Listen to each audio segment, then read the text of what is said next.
Muy buenas, bienvenidos de nuevo amigos. Este es su programa de entrevistas en el Distrito, en este su canal, Distrito Televisión, donde cada sábado por la noche nos encontramos con personas de mucha actualidad. Hoy tengo el honor de presentarles a una persona muy influyente en este país, un escritor reconocido internacionalmente, muy influyente, muy valorado y muy querido por el público. De hecho, tiene ventas millonarias a nivel nacional e internacional. Premio Nadal, Premio Planeta, Lorenzo Silva. Sí, Lorenzo Silva está aquí hoy con todos nosotros. Comenzamos, ya saben. Entrevistas sin filtro, preguntas no pactadas, respuestas libres. Comenzamos.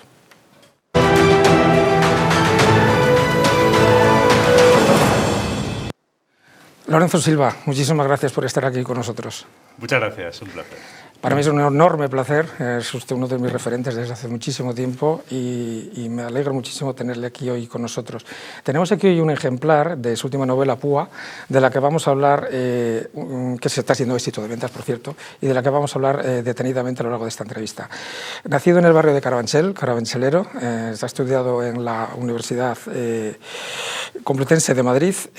¿Cómo se pasa de ser abogado de familia durante 10 años a ser uno de los novelistas más importantes e influyentes de este país? La verdad es que para mí la literatura vino mucho antes que el derecho. Yo empecé a escribir con 13 años y a la facultad no llegué hasta los 18. Y yo creo que con 16 años ya estaba convencido de que quería ser novelista. Cuando yo pensaba cuál es el oficio al que te quieres dedicar, yo pensaba escribir novelas. Además novelas, ya con esa claridad. Lo que ocurre es que, bueno, también en mi adolescencia razoné que vivir de escribir novelas, por mucho que para mí fuera mi oficio deseado, era algo muy difícil en el país en el que vivía, ¿no? En cualquier país es muy difícil vivir de escribir novelas. Y eso me llevó a estudiar Derecho, me llevó a hacer la carrera y me llevó luego, efectivamente, a ejercer la abogacía. No como abogado de familia, no llegué nunca a tocar ese palo, más bien pues como abogado de empresa. Algo por ahí internet, sí, abogado de empresa, derecho fiscal, derecho administrativo, mercantil. En realidad, al final acabé haciendo un poquito de todo, porque en una gran empresa acabas tocando todos los palos del derecho. Y yo me resignaba a que mi vida fuera, bueno, ganarme el jornal con la abogacía y, bueno, que la escritura fuera algo más bien personal, ¿no? Porque durante mucho tiempo no tuve lectores. Yo empecé a escribir en el año 80 y mi primer libro publicado es del año 97. Pero sucedió algo que yo no esperaba, que fue que, bueno, esa novela que publiqué en el 97 quedó finalista del Premio Nadal y a partir de ahí empezaron a cambiar las cosas. Empecé a tener lectores y cuando empecé a tener lectores empecé a contemplar que la escritura de novelas podría ser realmente mi oficio. ¿Y de qué manera? Dice que de joven que era un sueño. A veces los sueños se cumplen. Vamos a ver este vídeo.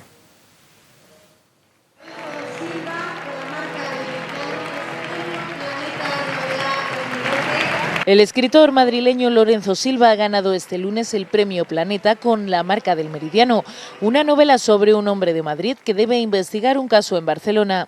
Cuando viaja a Barcelona para investigar ese crimen, no solo viaja a la investigación, sino que también viaja a su propio pasado. Casi nada. Los sueños se cumplen. Lorenzo, llegados a este punto, has llegado a ser, y eres, de hecho, un referente internacional para muchísima gente.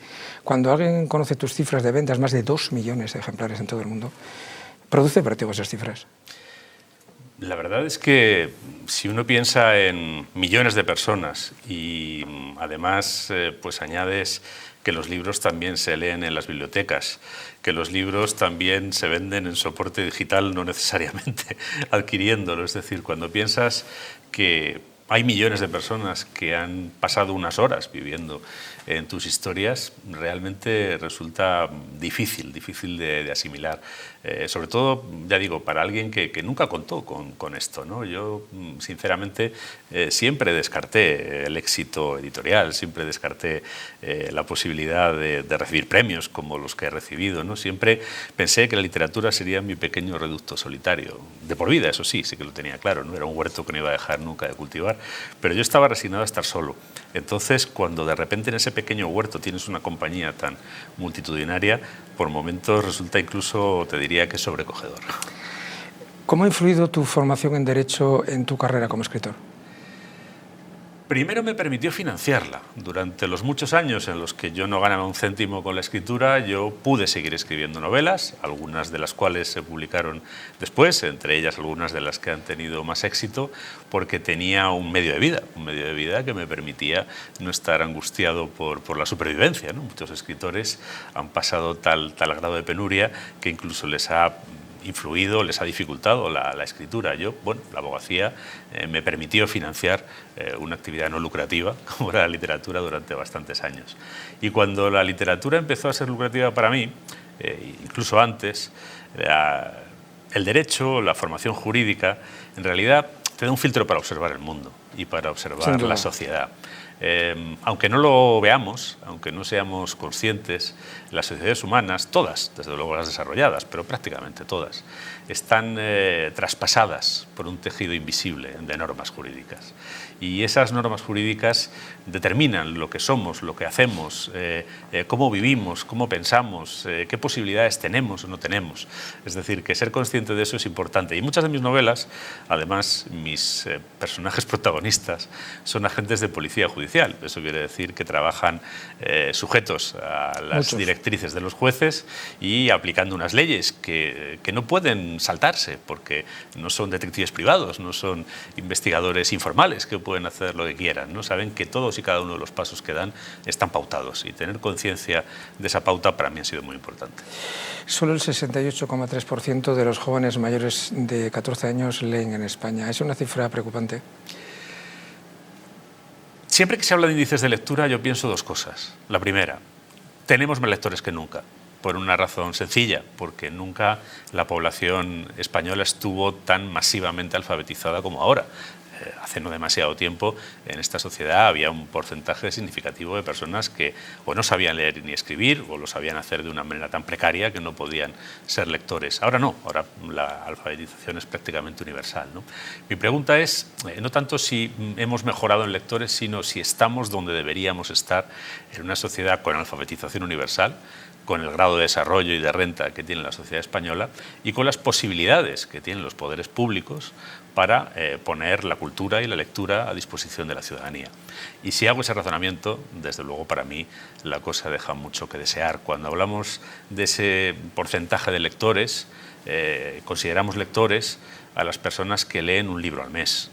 Yo no sé, en fin, sí, es verdad, eso es ser lector, ¿no? Pero cuando buscamos, por ejemplo, personas que puedan leer 2, 3, 4 libros al mes, que tampoco es tanto, uno por semana, ya estamos en porcentajes bajísimos. Pensemos que una persona que solo lee 12 libros al año, pues al final está asomándose a una porción infinitesimal de toda la oferta cultural que tiene a su disposición. Porque además vivimos en una época en la que ni siquiera uno puede alegar la barrera de renta. Yo, cuando tenía 15 años, que era un lector pobre, tenía que ir al Rastro a comprarme los libros de segunda mano o ir a la biblioteca. Yo ahora puedo encender un ordenador y, si no lo tengo, me puedo ir a una biblioteca pública donde hay puestos en los que uno siempre se puede poner, y ahí está a mi disposición todo el material que está en el dominio público en todas las lenguas del mundo. Es decir, es mucho más de lo que puede leer una persona en 100 vidas, y se puede leer gratis.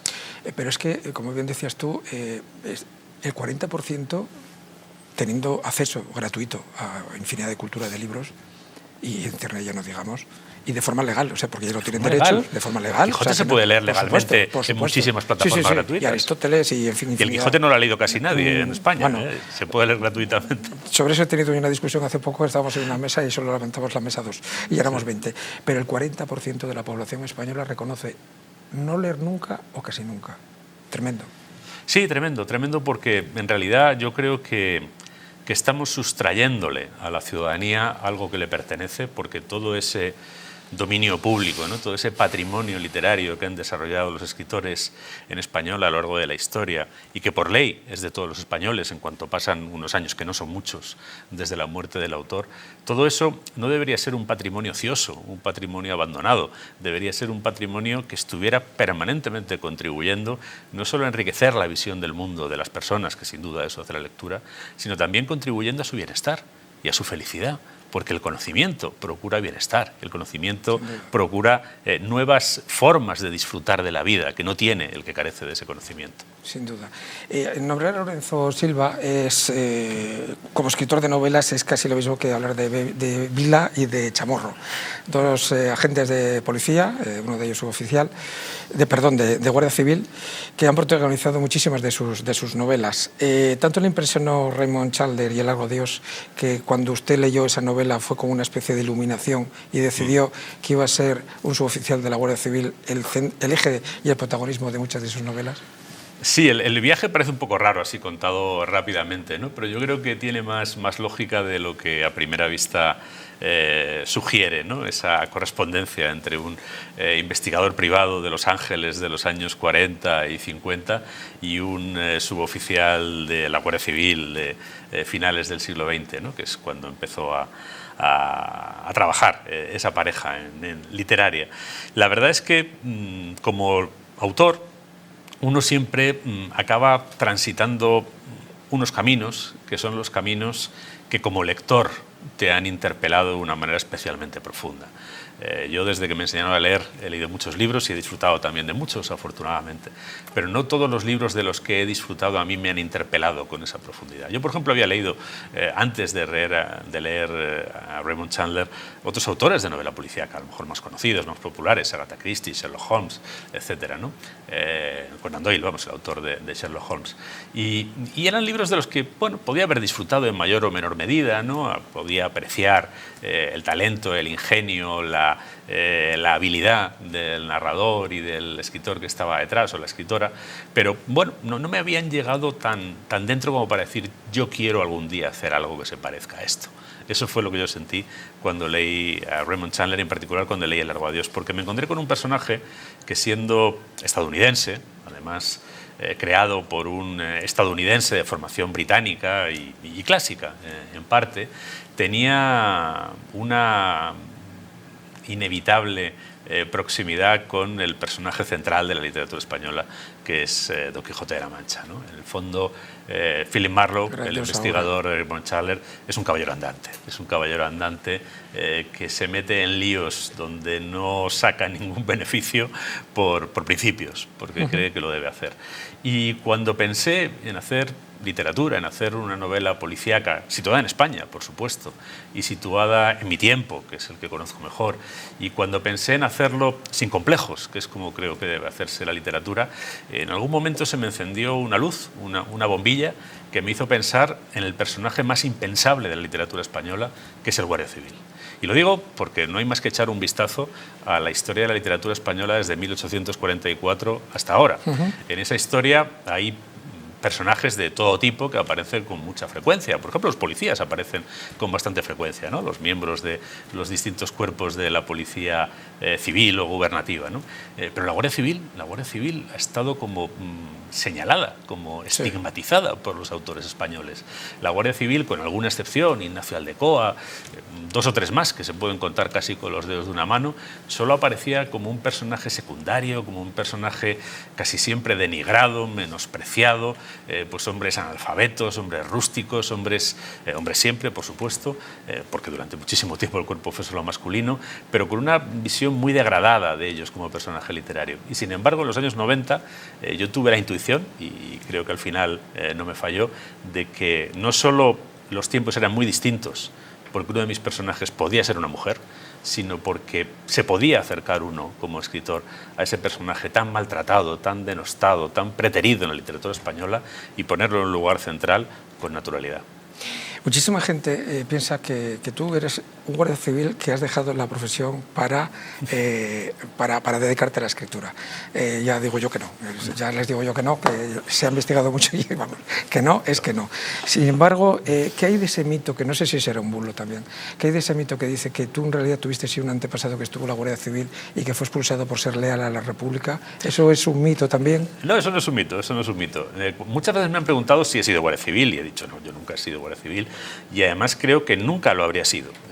Mi camino desde la infancia prácticamente es la literatura, y cuando uno tiene una vocación tan marcada, pues prácticamente le resulta difícil concebir otro oficio vocacional, y creo que el oficio de guardia civil, como el oficio de policía, como otros muchos, o es un oficio vocacional, o si no, es mejor que uno se dedique a otra cosa, ¿no? Por tanto, la primera respuesta es no, nunca he sido guardia civil, y además nunca lo habría sido. Mi aproximación a la Guardia Civil es literaria, al Guardia Civil como personaje literario. Yo no necesito vivir las vidas de mis personajes, al revés, prefiero no vivirlas, prefiero que a través de la literatura lo que yo haga sea un ejercicio de indagación de vidas ajenas, no de mi propia vida. Mi propia vida ya me la conozco muy bien y tiene poco de contar además. Entonces, nunca he sido guardia civil, pero cuando me aprietan mucho, digo, pero no has tenido nunca ninguna relación. Digo, hombre, la relación que puedo decir que tengo es que un tío abuelo mío fue guardia civil hasta el año 36, año en el que la sublevación militar le sorprendió en Málaga, y él, como la inmensa mayoría de los guardias civiles de Málaga, se colocó del lado de la República, combatió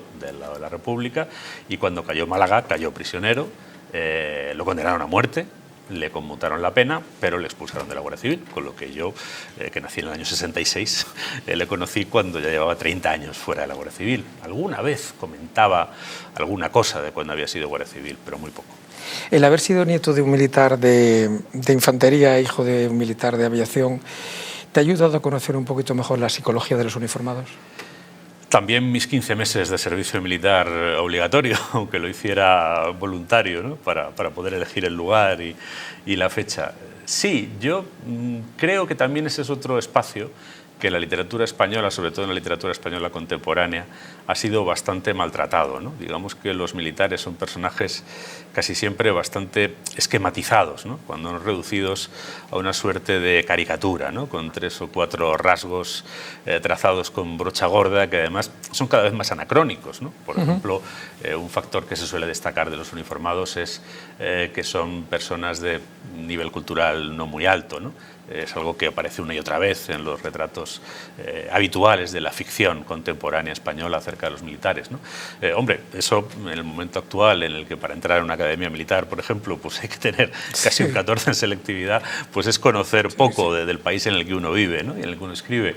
Yo he tenido ocasión de estar con militares españoles en Irak, en Afganistán, los he visto trabajar con militares de otros países, todo el tiempo en inglés, personas no solo con un elevado nivel técnico y profesional, sino también con un elevado nivel cultural de conocimiento de sociedades complejas, donde o tienes esos conocimientos o es posible que te estés equivocando casi en cada paso que des, ¿no? Y quizá lo que a mí me ha transmitido mi convivencia familiar con los militares es un cuadro un poco más complejo que el que tiene el promedio del novelista español al respecto. En el ejército y las fuerzas de seguridad, la disciplina y el respeto es algo fundamental, es una base. Estos colectivos se quejan últimamente que la autoridad denotan que está bajando por parte de la juventud, pero si vemos a mayores en la sociedad hoy en día, el respeto que hay a los profesores, el respeto que hay a los jueces, a los fiscales, en líneas generales, a todo aquello, incluso a la propia familia, a los padres, ¿crees que en España se está perdiendo definitivamente el principio de autoridad? Creo que se está deteriorando, claramente, ¿no? Y también habría que, o tendríamos que pensar en qué pensamos cuando hablamos de autoridad, ¿no?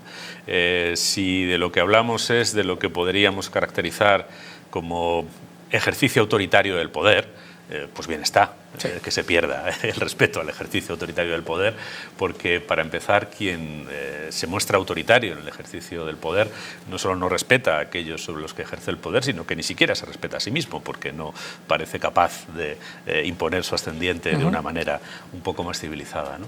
Pero si hablamos de autoridad en el sentido más amplio, es decir, que exista en la sociedad una determinada capacidad de hacer efectivos los principios que todos hemos aceptado, porque además estamos hablando de sociedades democráticas, que exista una cierta capacidad de hacer efectivos los principios que ese consenso democrático reconoce como válidos y que están plasmados en nuestras leyes y que por tanto no debería haber ningún rubor ni ningún pudor en hacer efectivos, pues ahí creo que sinceramente sí que hemos retrocedido, y hemos retrocedido a lugares donde creo que no deberíamos estar y donde creo que no deberíamos permanecer mucho tiempo, porque si permanecemos mucho tiempo en esos lugares, lo que podemos hacer no es ya que se pierda la autoridad, que a fin de cuentas no deja de ser una realidad instrumental, sino que no sean efectivos esos principios, que dejen de ser efectivos los derechos, por ejemplo, los derechos de las personas a vivir en paz, a vivir en seguridad, a ejercer sus libertades, ¿no?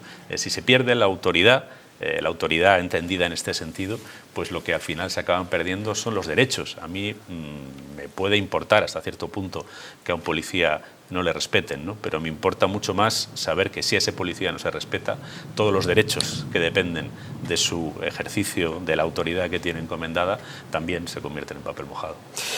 Cuando comenzaste a escribir estas novelas, aparte de las históricas policíacas, hace ya bastantes años, con notable éxito evidentemente, ¿llegaste alguna vez a interiorizar que con el tiempo ibas a ver que el envalentonamiento de estos delincuentes iba a dar lugar, por ejemplo, a que un grupo de encapuchados entrase en un hospital a rescatar a un narco detenido, como ocurrió en Cádiz, por ejemplo? Sí, o a arrollar con una planeadora de 18 metros una embarcación donde hay 4 seres humanos, ¿no? Y 2 de ellos, además, pierden la vida en el embate, ¿no? Es que ahí es donde vamos a lo que comentaba antes, ¿no? Al final, el que haya muchas personas en el área del campo de Gibraltar que estén convencidas de que las leyes aprobadas en el Parlamento español, que es de lo que estamos hablando, tienen el mismo valor que los billetes del Monopoly y estén tan convencidas de eso que se comportan así. Y yo lo puedo decir porque lo he visto. Yo he estado en el agua, en una patrullera de la Guardia Civil, y he visto cómo lo que no veríamos nunca en una carretera, que es que un vehículo de la Guardia Civil dé el alto a un ciudadano y el ciudadano no solo se zafe, sino que se zafe burlándose de la autoridad, pues eso lo he visto un montón de veces, ¿no? Bueno, pues ese hecho, el hecho de que esas personas crean que las leyes, insisto, las leyes no han caído del cielo, ni tampoco las ha aprobado el Guardia Civil que va en la patrullera, sino que las ha aprobado el Parlamento español con los votos de los diputados elegidos por toda la ciudadanía democráticamente. Que esas personas piensen que eso es algo que con ellos no va y que pueden despreciar, abre una espita muy peligrosa, o una caja de Pandora, como la metáfora de cada uno prefiera, ¿no? Y además genera una actitud en la que todo va cuesta abajo. Y al final, cuando se vuelven efectivas las leyes en este contexto de pérdida de efectividad y de pérdida de autoridad, pues lamentablemente cuando hay una desgracia, cuando hay una tragedia. Hace falta una tragedia para que esas leyes sean efectivas, ¿no? Y creo que deberíamos hacer que el Estado funcionara, que la autoridad tuviera los medios, los recursos y el respeto necesario para que no hiciera falta esa tragedia ni esa catástrofe para recuperar el principio de legalidad. Y vuelvo a lo de antes, al final, que esas personas estén envalentonadas, lo que lleva no es solo a que incluso los servidores públicos pierdan el derecho a la vida, como hemos llegado a ver, sino que los ciudadanos que viven ahí también pierden el derecho a vivir en un lugar donde son efectivas las leyes de su país. Para que vean por qué hay gente que tiene un sexto sentido, cuando le he preguntado lo anterior a Lorenzo, ha salido con algo, les puedo asegurar que no está nada preparado, porque este lema de entrevistas no preparadas, él no lo sabe, pero estaba preparado este vídeo, son imágenes duras, lo vamos a ver.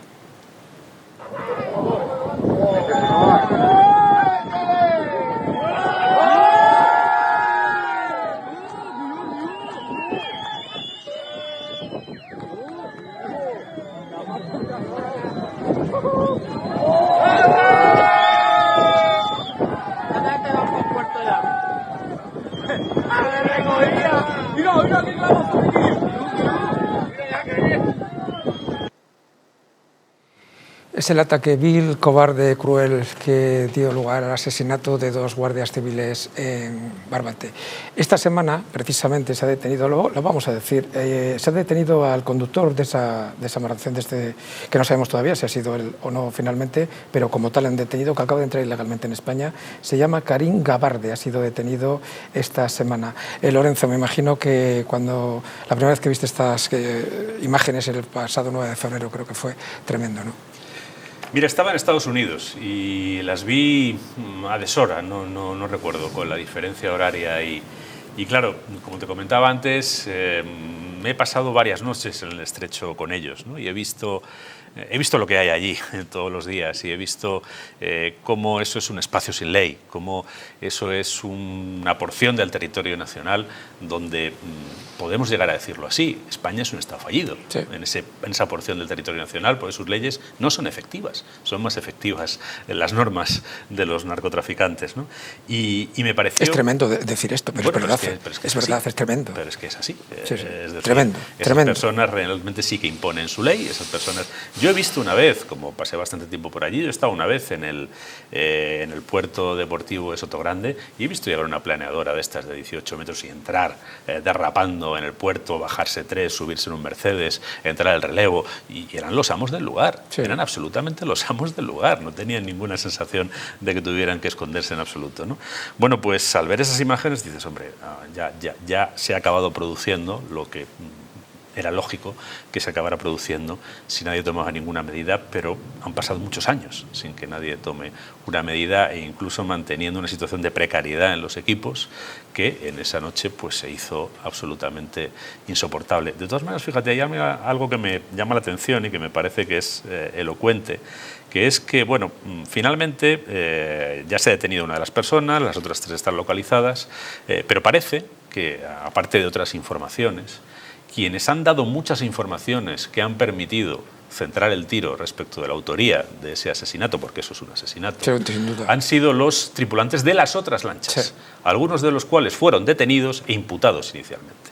Y esa gente que se reía de la ley española a la hora de traficar, a la hora de navegar peligrosamente arriesgando las vidas de los que van en las lanchas, los que se crucen y las tripulantes de las lanchas policiales, ¿no? Esas personas que han cometido todos esos delitos sin ninguna restricción y sin ningún tipo de respeto, cuando se han visto frente a unos homicidios de los que podían responder y han sido conscientes de que se les iban a exigir de manera efectiva sus responsabilidades penales, sino como partícipes, como encubridores de 2 asesinatos, ahí ya sí que han reaccionado. Y me pregunto, ¿por qué no podemos hacer que esos otros delitos, que son igualmente graves y que siguen cometiendo todas las noches, se les exijan con la misma efectividad? Eso es cobardía.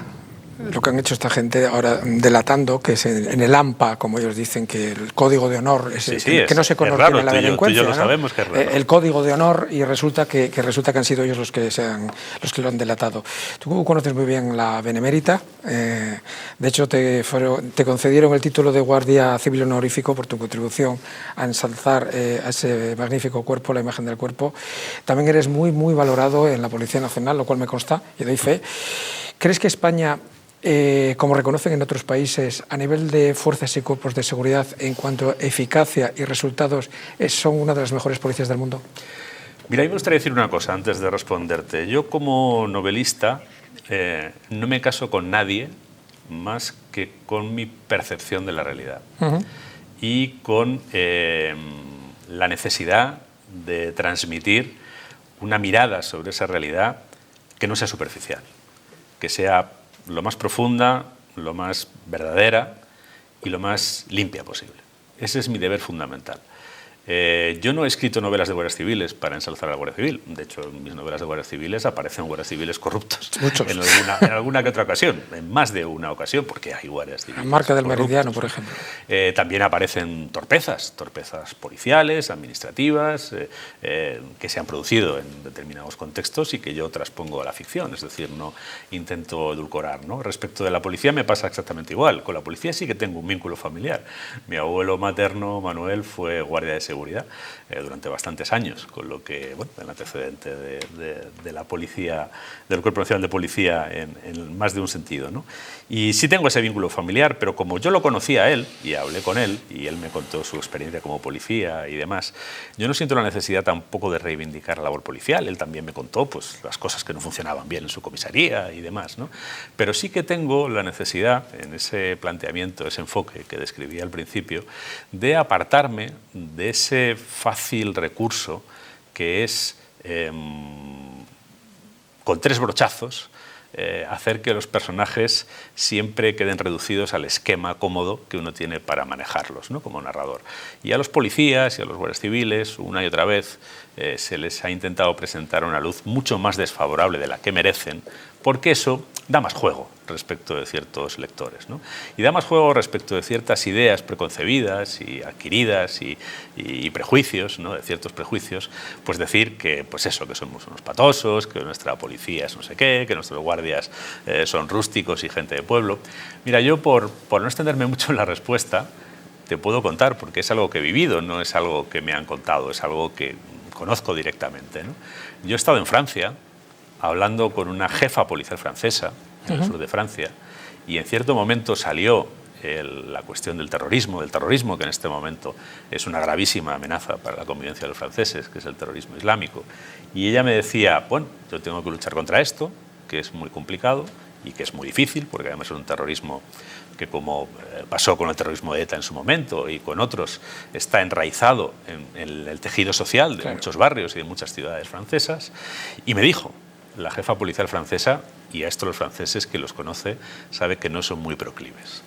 Ya me gustaría a mí tener, para enfrentar esta amenaza, los medios, la gente, la experiencia y el conocimiento que tienen vuestros policías y vuestros guardias civiles.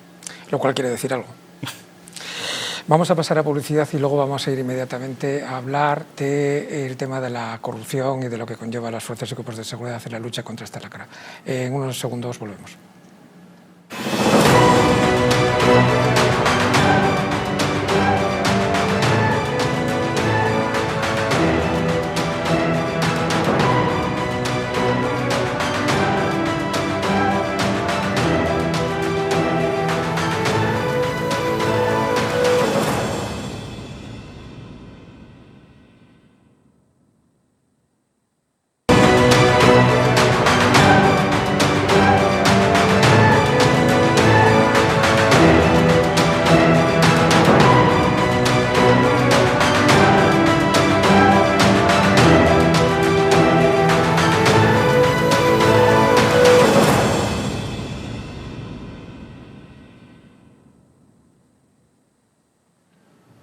Continuamos, amigos, aquí con Lorenzo Silva en esta interesantísima conversación. Habíamos dejado antes del intermedio hablando del tema de la corrupción. En España existen dos unidades de la Guardia Civil y de la Policía Nacional en la UCO, la Unidad Central Operativa, y la Unidad de Delitos Económicos y Fiscales de la Policía Nacional. Lorenzo, ¿tú crees que son los que luchan contra esta lacra? Bueno, aparte la UCO también lleva temas de terrorismo y delitos más graves. Lorenzo, tú que conoces un poco ese mundo, ¿tú crees que la sociedad española es lo suficientemente consciente que, de no ser por estas dos unidades en concreto en este país, la corrupción, que no es poca ya, y de todos los partidos, camparía a sus anchas? Creo que esa es una de las muchas historias que no hemos contado bien. Y no porque no tengamos mimbres, sino porque no tengamos además episodios que creo que serían bastante didácticos y bastante pedagógicos. Yo creo que la sociedad española tiene un rechazo, en términos de principios, de la corrupción, que es bastante unánime, pero cuando llevamos ese rechazo en el terreno de los principios a la efectividad de la lucha contra la corrupción en todas sus formas, me parece que la sociedad española carece de ese compromiso. Carece de ese compromiso porque convive con leyes procesales y con órganos jurisdiccionales y con procedimientos que son manifiestamente insuficientes para atajar ese fenómeno. Hay muchos casos de corrupción que han quedado impunes por prescripción, por errores en la instrucción, por no alargar el procedimiento o la instrucción como debe alargarse, etcétera, etcétera. Es decir, quiere decir que la herramienta judicial que tenemos, judicial tanto en términos de medios como en términos de leyes, es insuficiente, y me consta que hay muchos funcionarios de la judicatura que también tienen ese compromiso en el terreno de los principios, pero no tienen los elementos para llevarlo a cabo. Bueno, pues eso no lo tenemos en línea y permitimos que siga así. Al final, ¿por qué no tienen medios? ¿Por qué no tienen leyes adecuadas? Pues porque no se los dan los políticos, y a lo mejor es porque no estamos tampoco ejerciendo una gran presión sobre los políticos para que tomen esas medidas. En ese ecosistema, ¿no?, en el que digamos que la corrupción tiene unas ciertas facilidades para proliferar y para acabar siendo impune, creo que no es consciente efectivamente la ciudadanía de hasta qué punto funcionarios individuales de la policía, de la Guardia Civil, asumiendo riesgos realmente importantes para sus personas y para sus carreras, sí, se han puesto en medio, en el camino de algunas de estas personas poderosas, influyentes, con capacidad de mover y hacer valer esas influencias, y que esa labor de esos funcionarios ha determinado condenas, ha determinado que algunas conductas sí hayan tenido que rendir cuentas, ¿no? Hay una historia que a mí me gusta recordar, que es de un presidente autonómico, no vamos a decir su nombre, que en un momento determinado le hicieron una entrevista después de... presidente autonómico, expresidente autonómico. Igual era catalán. No era catalán en este caso. Bueno, le hicieron una entrevista después de salir de la cárcel, en la que acabó por un caso de corrupción. Vale. Y ese hombre, en un momento de la entrevista, hablaba con una verdadera fijación del sargento de la Guardia Civil que, según él, lo había enfilado. Él pensaba en un sargento de la Guardia Civil, que era una especie de instrumento de injusticia. Yo pensé en ese sargento de la Guardia Civil que, trabajando en una investigación, de repente se encuentra pruebas que incriminan a una persona tan importante y, en lugar de arrugarse, va a su jefe y le dice: tenemos que seguir investigando esto. Creí que te referías a un famoso también presidente autonómico que un día, cuando le dijeron, oiga, que es que la UDEF, ¿qué es la UDEF? Creí que te referías a eso. Ese también tiene un procedimiento pendiente, pero mira, dicho sea de paso, hace muchos años que está pendiente ese procedimiento, y todavía no ha ido a juicio. Y es muy probable que esa persona, que ya es muy mayor, se muera antes de que se celebre ese juicio. Más bien parece que se está demorando todo lo posible para que se produzca ese. Precisamente para que se produzca. En criminalística, una de las características fundamentales para la investigación de casos es precisamente la discreción. ¿Hay algún país en el que las filtraciones que pasen aquí, y evidentemente no pueden partir de la policía y de la Guardia Civil, porque son los más interesados en que eso no ocurra, y luego aparece por intereses, a veces puramente políticos, filtraciones de documentos, algunos como secretos de sumario, en portadas de periódicos, en una tertulia aparece un documento, o por la mañana en el noticiario, como llaman en Argentina, a las 7 o las 8 de la mañana, aparece un informe no firmado de la UCO, por ejemplo. ¿Eso se da en otros países, Lorenzo? Pues hombre, indudablemente habrá países en los que se den cosas peores, ¿no? Pero la pregunta que nos deberíamos hacer es si esto se debería dar en nuestro país y por qué se da, ¿no? Mira, no sé la credibilidad que puedo tener para quien nos escuche al decir esto, pero ratifico exactamente lo que acabas de decir. Es decir, a nadie le interesa menos que se filtre una investigación que al que la tiene cargada sobre sus espaldas, claro, al policía o al guardia civil, porque le va a crear muchísimas complicaciones. Claro. Yo puedo decir que tengo mucha amistad con policías y con guardias civiles, y en alguna ocasión pues ha habido casos más o menos notorios y llamativos, alguno muy reciente. Recuerdo una conversación de hace unas pocas semanas de un homicidio que era la primera noticia en todas partes, ¿no?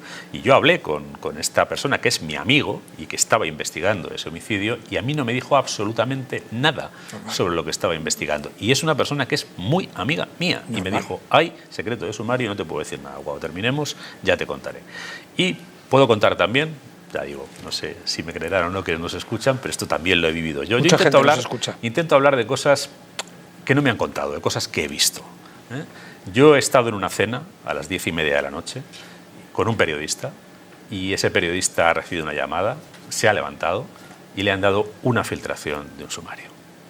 Tremendo. Directamente. Es un delito. Hay gente que no lo sabe. Eso es un delito. Y además, como tengo confianza, pues me ha enseñado el teléfono y he visto quién era. Ni era policía, ni era guardia civil. Tremendo. Antes has dicho una cosa en relación al respeto a las fuerzas y cuerpos de seguridad, a los cuerpos uniformados en general. ¿Tú no crees que en este país se ha estigmatizado de forma peyorativa, además, y injusto, que eso lo añado yo, a las fuerzas y cuerpos de seguridad en algunas partes de este país por prejuicios ideológicos?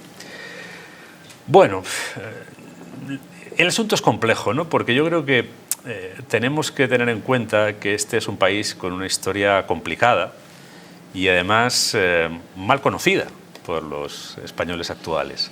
Yo te puedo poner un ejemplo que es quizá para mí el más llamativo, ¿no? que se me ocurre en este momento. Yo una vez estaba en un encuentro con lectores en la Biblioteca Pública de Vic. Vic, en Barcelona. Además, ya estaba el Prusés en marcha, Era una ciudad ya llena de banderas esteladas, y el ambiente era fundamentalmente de independentistas. Y yo iba a hablar de una novela protagonizada por guardias civiles, ¿no? Bueno, eso habla en su favor, es decir, había un interés por la cultura que me permitió a mí ir a la Biblioteca de Vic y hablar tranquila y libremente, y hablar como lo estoy haciendo aquí, porque yo siempre intento hablar igual. Y lo que me llamó la atención fue que en un momento del coloquio posterior, un lector de allí, pues fue además uno de los primeros que levantó la mano, me dijo que yo debía entender que las novelas protagonizadas por guardias civiles allí no fueran excesivamente populares a priori. Y entonces yo le devolví la pregunta, y la pregunta que le dirigí fue ¿por qué debo entender que las novelas protagonizadas por guardias civiles en Vic pueden provocar algún tipo de rechazo particular? Y me dijo, hombre, pues por la implicación de la Guardia Civil en la historia de Cataluña. Y entonces yo le dije, hombre, a ver, esa es una historia muy larga. Empezó en el año 1844, sí, cuando llegaron los primeros guardias civiles a la ciudad de Barcelona, y su primera aparición fue precisamente sacando a gente de sus casas en unas riadas que hubo, que se desbordaron el Besós y el Llobregat. Supongo que no es de ese hecho del que me está hablando. ¿De qué me está hablando usted? Y entonces me dijo que, hombre, pues por ejemplo, el papel de la Guardia Civil en la Guerra Civil. Ah, qué bien. Esa persona no sabía que tanto el general jefe de la Guardia Civil como sus 3 coroneles, como el grueso de la cúpula y muchos de sus guardias civiles murieron fusilados al término de la guerra por defender la República y la Generalitat, a cuyas órdenes estaban. Sí, sí. Ese catalán no lo sabía. Una de las razones para su tirria hacia la Guardia Civil es que no conoce la historia de su país. Tremendo. Vamos a ver unas imágenes ahora en relación a esto del respeto a la Guardia Civil y lo que se hace con los niños, un poco... Vamos a verlo.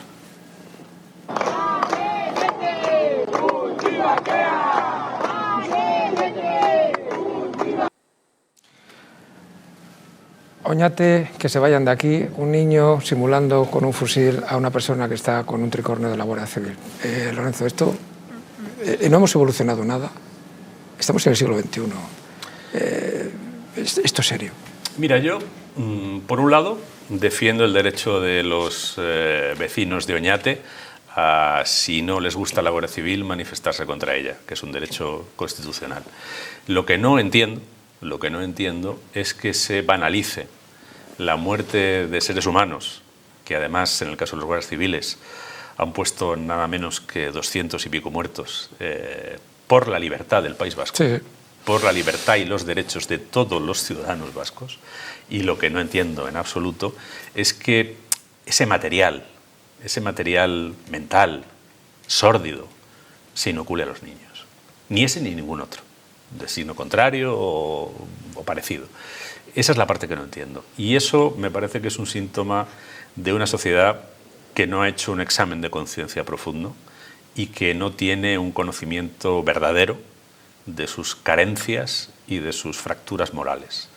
Y esa es una sociedad con muy mal pronóstico. Vamos a cambiar de tema, si te parece. Vamos a ir a temas mucho más saludables. Tenemos aquí la novela Púa, un thriller estremecedor con un título monosilábico, nominal, que cuenta los avatares de un antiguo agente secreto. No tiene nada que ver con la Guardia Civil, ni con Belli, ni para nada, no está tampoco chamorro. Tiene que ver con la historia de un agente que estaba en servicios secretos y, bueno, pues es llamado a un amigo para echarle la mano a su hija, que está metida en problemas bastante serios, y es uno de los 25 libros más vendidos el año pasado en España. ¿Cómo surgió la idea de escribir este libro? Este libro yo diría que es el fruto de 10 años, largos, como mínimo 10 años, ahondando en historias oscuras y en historias de personas que guardan una memoria complicada, por decirlo de una manera muy genérica, ¿no? Durante los últimos 10, 12 años, yo he tenido la oportunidad, para escribir tanto libros de ficción como de no ficción, de mantener una serie de entrevistas y conversaciones en bastante profundidad con personas que han estado en que han tenido esas experiencias un poco en el límite, ¿no? En el límite de las líneas rojas. Personas que han estado en conflictos bélicos y han tenido que hacer uso de sus armas para defender sus vidas y quitándole las vidas a los enemigos, porque eso es lo que pasa en las guerras. Personas que han estado en la lucha contra el terrorismo y que en la lucha contra el terrorismo tanto se han movido dentro de la legalidad como más allá de la legalidad. Y también, indagando sobre el terrorismo ETA en particular, sentí la necesidad, y no sin cierto esfuerzo, conseguí hablar con cierta profundidad con personas que habían pertenecido a la organización terrorista con distinto grado de implicación, incluso a personas que habían estado en la rama militar, ¿no? Personas que habían hecho del asesinato del asesinato político, que es a lo que se dedicaba ETA, su medio de vida. Y después de hablar con todas esas personas y de tener una serie de testimonios que a mí me sirvieron para una serie de libros que están ahí, que son novelas como El mal de Corcira o como Nadie por delante, ¿no?, que es una novela sobre una serie de relatos, vaya, pero que articulan como una especie de novela sobre las guerras de nuestro tiempo, Irak, Afganistán, etc. Libros de no ficción, como Al final la guerra, que es un libro sobre la primera intervención española en Irak en el año 2003, o libros como Sangre, sudor y paz, que es una historia de la lucha contra ETA. Bueno, pues cuando escribí todos esos libros, ¿no?, y digamos que por un lado tenía las ficciones y por otro lado las crónicas y todos los hechos bien colocados, a mí me quedaba un material que iba más allá de todo eso. Cosas que a veces me habían dicho personas y que yo no podía contar por muchas razones, ¿no? Porque no puedes traicionar la confianza de alguien que te ha abierto los sótanos de su conciencia. Eso creo que uno no lo puede hacer, ¿no? Hablamos además de hechos que en muchos casos estaban prescritos, juzgados, etcétera, ¿no? Con lo que no era una cuestión de índole penal, sino de índole moral, ¿no? Yo no podía exponer a esas personas. Y pensé que todos esos testimonios, que eran testimonios muy valiosos, ¿no?, de por qué, por ejemplo, una persona decide torturar a un detenido, por qué una persona decide aceptar que su vida se base durante semanas en acechar a otra persona para ver cuál es el momento más seguro para asesinarla por la espalda, ¿no? Cuando alguien te cuenta lo que ha sido la experiencia de verse en una emboscada en Afganistán y tener que utilizar sus armas con la mayor voluntad de causar daño a los que le están atacando porque era la única manera de sobrevivir, ¿no? Cuando alguien te ha dejado entrever lo que ahí pasa, piensas, esto hay que contarlo de alguna forma, pero la forma de contarlo es una ficción pura, una ficción que no está situada en ningún lugar, que no está situada en ninguna época. Aquí no aparece ni la Guardia Civil, ni la policía, ni la Gendarmería francesa, ni Francia, ni el País Vasco. Son lugares innominados, cuerpos innominados, organizaciones terroristas innominadas, servicios de información innominados, pero son un montón de personas que se mueven al otro lado de la raya. Y que además son, lo que a mí me interesaba contar, no es la historia de quienes deciden, porque todas estas acciones tienen unos decisores, sí, que normalmente están desconectados de la acción. Para que, por ejemplo, se pueda producir una práctica generalizada de tortura o malos tratos a detenidos o guerra sucia, tiene que haber una autoridad que tome esa decisión. Sí. Para que un comando ejecute a un vecino de Oñate, que alguna vez habrá pasado seguramente, ese comando necesita una orden de alguien que estaba en Francia y que estaba desconectado, ¿no? Bueno, yo quería entrar en la piel del peón, del que se mancha las manos, del que no puede desconectarse de los hechos porque le ha visto los ojos pasa a su miedo. víctima. Eso es. El que pasa miedo. Sí, sí. Este libro es adictivo. Ya se lo digo a las personas que sé de lo que hablo. Cuando nos metemos en la cama empezamos a leer y tenemos serios problemas para dejarlo, no lo hagan porque si tienen que madrugar van a tener problemas. Hágalo por la mañana o el fin de semana. Es adictivo. Y si me lo permites, voy a ¿cómo empieza? Soy una mala persona al igual que muchos otros. Y finaliza ese párrafo: cuando uno acepta convertirse en una mala persona, poco importa lo demás. A quien le toca padecerte ni le va, ni le viene, ni le alivia.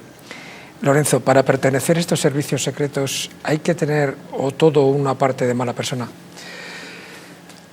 Al final, estos servicios de información, pensemos en lo que acaba de hacer el Mossad con Hezbollah, sí, por ejemplo, están basados en una especie de hipertrofia de la malicia humana, ¿no? Un servicio de información que intenta neutralizar a un enemigo del país, a un enemigo de la sociedad a la que tiene encomendado defender. En cierto modo es un cazador, y el cazador pues acecha a la presa, y cuando dispara no suele ser para herirla o para que escape renqueando, sino para neutralizarla, ¿no? Y al final esas personas tienen que desarrollar esa parte oscura que todos tenemos dentro, ¿no? Esa parte oscura que todos preferimos contener, que todos aprendemos incluso por las reglas sociales, por las reglas morales, por los códigos de honor, los catecismos, las morales religiosas, ¿no? Todo eso que normalmente debemos evitar, y somos conscientes de que debemos evitar, porque si eso proliferara, la vida sería absolutamente insoportable. Sin embargo, esas personas, en ese contexto, bajo unas determinadas coordenadas y con una autorización, tienen que ser lo más eficaces, lo más letales y lo más dañinos posible. Eso es algo que a mí me llamaba mucho la atención cuando hablaba con gente que había estado, por ejemplo, pues eso, en un entorno de guerra, ¿no? Yo hablaba con gente que ha estado en la limpieza final de los reductos del Daesh en el oeste de Irak. Vale. Ahí había que entrar en esas ciudades donde había una población civil secuestrada por unos mujahidines absolutamente fanatizados y suicidas. Había que entrar causando el mayor daño posible para salvar la vida de tus soldados y para intentar causar el menor número posible de víctimas civiles, ¿no? Cuando los veían, realmente tenían que causarles el mayor daño posible, así te lo decían. Teníamos que ir y destruirlos, no podíamos herirlos, los teníamos que matar, porque si están heridos, como van forrados de bombas, se detonan y te matan a ti. Tremendo. Lorenzo, en esta novela, de forma innominada, como bien dices tú, haciendo referencia, se habla de la guerra sucia. En España, pero ha ocurrido en muchos países. Pasa en Israel, pasa en Estados Unidos y todos los países. Lo que pasó en su momento con el Reino Unido, con Margaret Thatcher, lo que pasó en Alemania, Francia, Italia, o sea, en Bélgica, todos los países. Y al final, pues ese buenismo que existe en Occidente, de entender que eso no es legal. La pregunta que te voy a hacer es un poco delicada. Vamos a ver. ¿Hay algún caso en el que un Estado, quizá legítimamente no, pero moralmente tenga derecho a traspasar las líneas rojas para defender a su población?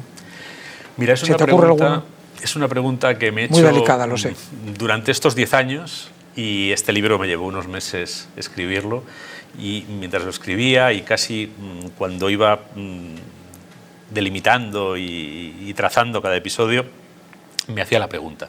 Y es una pregunta que les he hecho a personas que han traspasado las líneas, ¿no?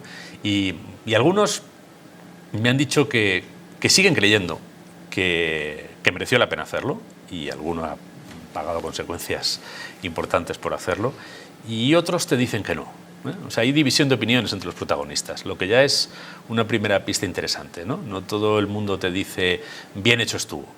De hecho, bien hecho estuvo, así de tajante, no te lo dice casi nadie. Hay que ser muy cínico o hay que tener el aparato moral bastante averiado. Hay gente que la tiene, ¿no? Todos vimos una larga entrevista a un dirigente de ETA, ¿no? Que es una persona que no tiene ningún aparato moral y ese lo puede decir con toda tranquilidad, ¿no? Pero bueno, para ser así hay que hacer méritos y tener entrenamiento, ¿no? No todo el mundo es capaz de...